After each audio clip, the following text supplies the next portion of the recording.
و نو په یو کلی کې یو هلک و. هغه هلک نوم احمد و. احمد ډیر هوښیار او زړور و خو ډیر غریب و. هغه غوښتل یو لوی بزګر یا سوداګر شي خو هغه پیسې نه لرلې. زه غواړم یو لوی بزګر یا سوداګر شم خو اوس هیڅ پیسې نه لرم نو څنګه به پیل وکړم دا کار زما لپاره ډیر ستونزمن دی. له دې خبرو وروسته احمد د کلي په طرف روان شو او ځان سره ډیر ناهیلی او خفه و چې زه به څنګه یو لوی بزګر یا سوداګر شم. نو په لاره کې له یو دوه ملګرو سره مخ شو. ای احمده کوم طرف ته روان یې او چیرته ځې؟ غواړم کلي ته لاړ شم او خپل کار وکړم خو ولې داسې خفه او ناهیلی ښکارې؟ ګرانو ملګرو زه غواړم یو لوی بزګر یا سوداګر شم خو هیڅ پیسې او حل لاره نه لرم. ای ارمانه ته دې ته وګوره چې جیب کې ورسره هیڅ پیسې نشته دی او غواړي لوی بزګر یا سوداګر شي دا هسې ځان غولوي. هو راځه تورخانه یو کس سره جیب کې پیسې نه وي او هغه وایي زه سوداګر کېږم راځه چې ځو.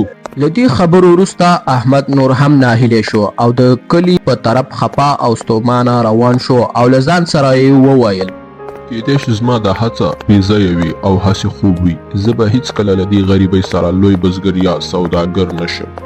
له همدې خبرو سره احمد کلي مخې ته د یو بوډا سره مخ کیږي او بوډا ترې پوښتنه کوي ای ځوانه ولې داسې خفه او ناهیلی ښکارې؟ ما ته ووایه زه به در سره مرسته او کومک وکړم. څه مشکل لري؟ زما یو لوی هدف دی چې غواړم یو لوی بزګر یا سوداګر شم خو ما سره هیڅ پیسې نشته دی او خلک وایي زه هیڅ نشم کولی. ای ځوانه هر لوی هدف د لومړي کوچني ګام نه پیل کیږي. ته باید هڅه وکړې او کوشش وکړې او ای ځوانه ته ډېر هڅان یې خو دا چې پیسې او وسایل نه لرې دا معنا نه لري چې ته خپل هدف ته نشې رسېدلی. کوشش وکړه ته به یو ورځ خپل هدف ته حتما ورسېږې. له دې خبرو وروسته بوډا په خپله لار ولاړ او احمد ځان سره فکر وکړ چې رښتیا هم هر لوی هدف له کوچني هدف څخه شروع کیږي.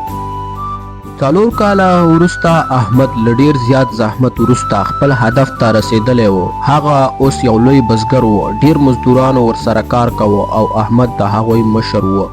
خو احمد د کلي په لور بیا روان دی او له خپلو پخوانیو ملګرو سره مخ کیږي خو ملګري یې هغه نه پیژني.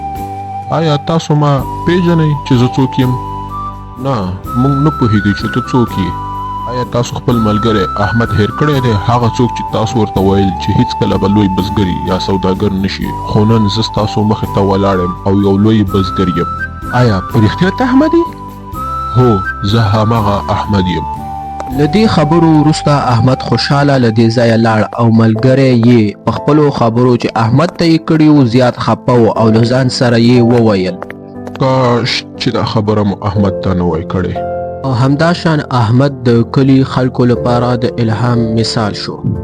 ګرانو ملګرو هر یو لوی هدف له یو کوچني ګام څخه پیلېږي او په بریالیتوب سره په یو لوی هدف پای ته رسیږي.